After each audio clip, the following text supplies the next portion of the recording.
Fala pessoal, beleza? Meu nome é Rafael Mesquita e você está assistindo mais um vídeo do nosso curso de JavaScript, que aborda os fundamentos da linguagem. Nesse vídeo, nós vamos falar sobre comandos de decisão aninhados. Seja muito bem-vindo! Nós vamos introduzir as principais situações relacionadas aos comandos de decisão aninhados e, por fim, eu vou mostrar um algoritmo para poder classificar triângulos a partir do tamanho dos seus lados. Começando pela introdução. No vídeo anterior dessa playlist, nós vimos a sintaxe da utilização do if, if-else e if-else-if-else. Por meio desses comandos, nós já teríamos condições de tratar todas as situações condicionais para um domínio de problema qualquer.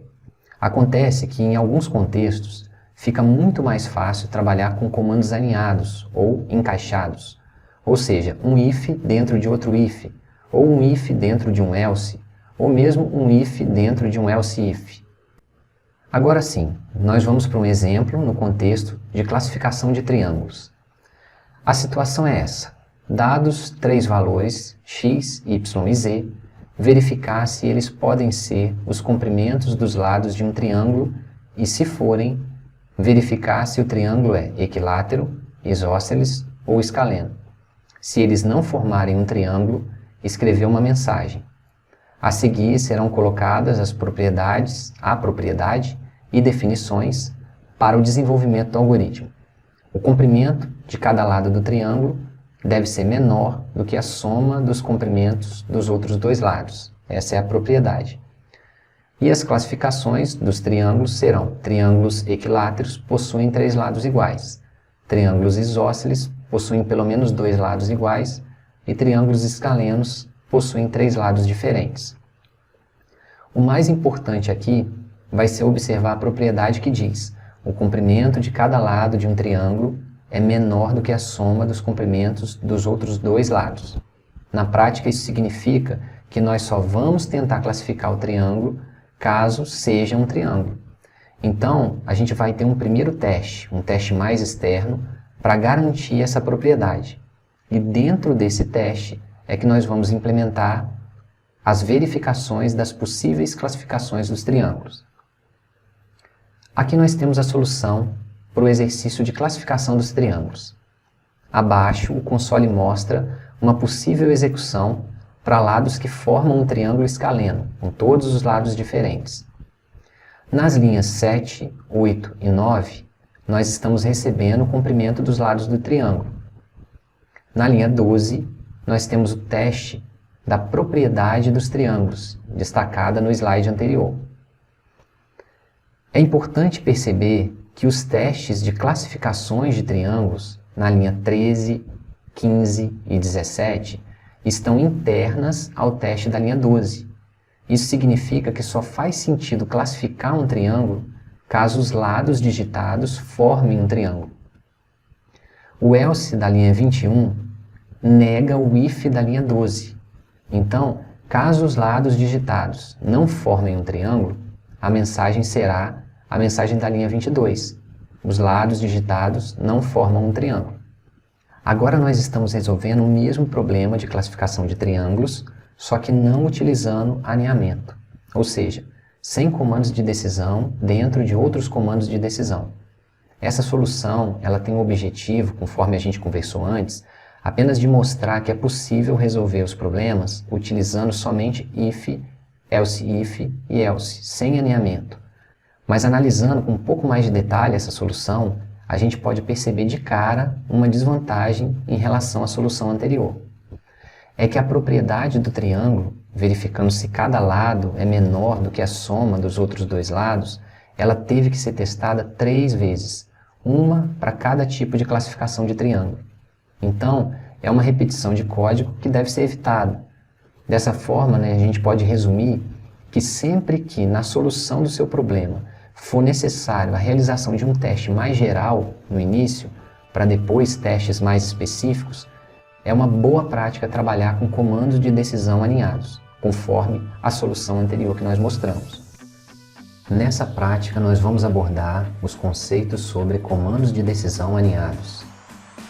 Estou com o meu Replit aberto aqui, na versão 07, né, com o enunciado do problema, baseado na versão que tratava sobre os comandos de decisão, eu vou deletar esse enunciado de problema e a gente vai fazer a especificação de uma nova funcionalidade. Então eu continuo tendo o cálculo do imposto de renda baseado naqueles intervalos. O que vai surgir de novo é o seguinte: a gente vai pedir para o usuário digitar também a quantidade de dependentes dele. Então, por exemplo, é uma pessoa que tem 2 filhos e uma esposa que dependem, né, financeiramente dele. Então ele digitaria uma quantidade de 3 dependentes.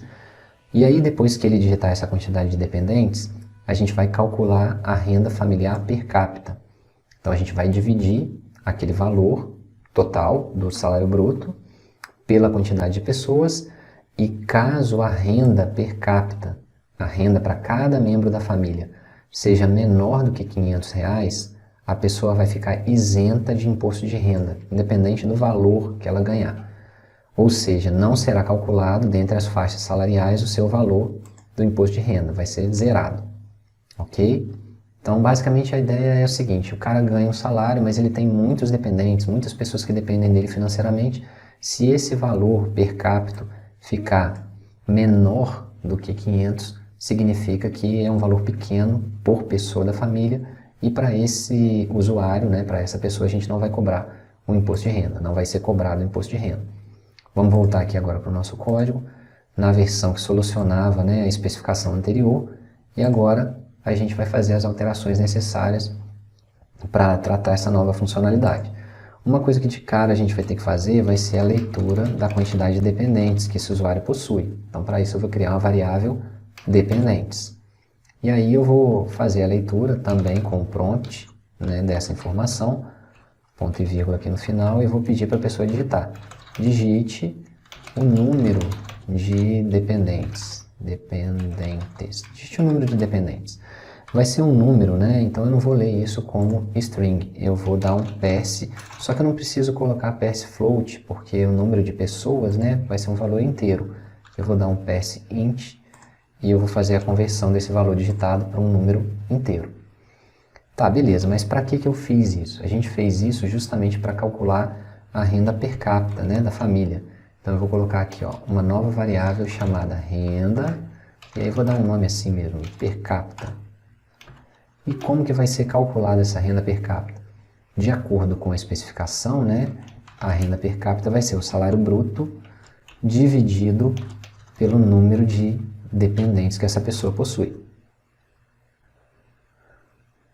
Bom, uma vez que eu calculei a renda per capita, eu vou utilizar justamente esse valor para fazer a verificação que foi explicitada lá no novo enunciado do problema. Então eu vou colocar um if que vai tratar da renda per capita, vou colocar o fechamento desse if aqui embaixo, e todo esse cálculo aqui do imposto de renda, ele vai ficar condicionado a esse teste que a gente vai fazer, considerando o valor da renda per capita. Aí a gente vai entender por quê, né? Eu simplesmente dei um tab aqui e coloquei isso tudo para a direita. Aqui eu vou colocar, ó, se a renda per capita for maior ou igual a R$500, então se por pessoa naquela família a gente tiver um valor maior ou igual a R$500, aí sim a gente vai calcular o imposto de renda devido por aquela pessoa. Caso contrário, caso o valor seja inferior, aí o imposto de renda ele vai ser zero. Eu até posso colocar aqui, ó, um else, lembrando que esse else aqui ele está negando esse if aqui em cima, e aqui eu coloco que o imposto de renda ele vai ser zero. O restante do cálculo continua igual. Salário líquido é igual ao salário bruto menos o imposto de renda, e a gente vai mostrar aqui o salário líquido, ok? Então o que a gente fez aqui foi um comando de decisão aninhado, um if dentro de if. Então eu tenho aqui, ó, toda essa estrutura de ifs concatenados dentro de um outro if, né? Vamos rodar para a gente ver como que vai ficar, para a gente ver se está certinho. Então, por exemplo, primeiro uma situação normal que a gente já estava rodando. Vamos supor João. João tem R$10.000 de salário bruto, 1, 2, 3, R$10.000, e digamos que ele não tenha dependente. Então eu vou colocar 0 aqui, vai ser calculado 15%, então ele vai descontar, né, do seu salário bruto R$1.500, vai ficar, portanto, com um salário líquido de R$8.500. Beleza. Agora vamos tentar criar uma situação em que a pessoa ganharia, por exemplo, ó, vamos rodar aqui, vou colocar João, e esse cara vai ganhar R$2.000. Então, ganhando R$2.000, a gente calcularia um salário bruto, né, nessa faixa aqui, ó, um salário bruto, um imposto de renda calculado em cima de 7,5%, porque R$2.000 estaria nesse intervalo aqui, maior, né, do que 1.900 e alguma coisa e menor do que 2.800 e alguma coisa. Então a gente teria que calcular o imposto de renda e o salário líquido dele seria, né, descontado desse imposto de renda. Mas eu vou colocar o número de dependentes dele aqui como sendo 5 dependentes. Por quê? Aí o que vai acontecer? Eu vou dividir esse número de dependentes aqui por esse R$2.000 aqui pelo número de dependentes. Ah, na verdade, eu estou vacilando até aqui, né? Porque o número de dependentes mais a renda per capita vai ser o número de dependentes mais um dele próprio, né? Então isso aqui foi um vacilo aqui no código. Foi até bom acontecer isso aqui para a gente poder fazer direitinho. Então eu vou dar um Enter aqui para ele calcular qualquer coisa e vou consertar aqui, ó. Aqui é o seguinte, ó, a renda per capita é o número de pessoas da família, né? É o salário bruto dividido pelo número de pessoas da família. Mas o número de pessoas da família vai ser igual ao número de dependentes, só que mais um da própria pessoa, né? Então, por exemplo, eu tenho a minha esposa e meu filho que dependem de mim. Então, quais são, né, quantas pessoas eu tenho na minha família? O número de dependentes, minha esposa e meu filho, 2 mais 1, né? E aí eu divido o salário bruto por 3, no caso aqui. É isso que eu estou querendo. Caso essa renda per capita seja maior ou igual a 500, eu vou fazer o cálculo do INSS, do imposto de renda. Então vamos rodar aqui de novo para eu poder criar a situação que eu estava pensando, que era o seguinte, ó. Pensa em João ganhando R$2.000, só que João ele tem 4 dependentes. Se ele tem 4 dependentes mais um dele, né, 5. Se ele tem 5, vai dar R$400 por pessoa na família dele. R$400 é menor do que 500 e aí ele não vai pagar nada de imposto de renda, o salário líquido dele vai continuar sendo R$2.000. Então vamos dar Enter aqui, ele continuou com o salário líquido em R$2.000.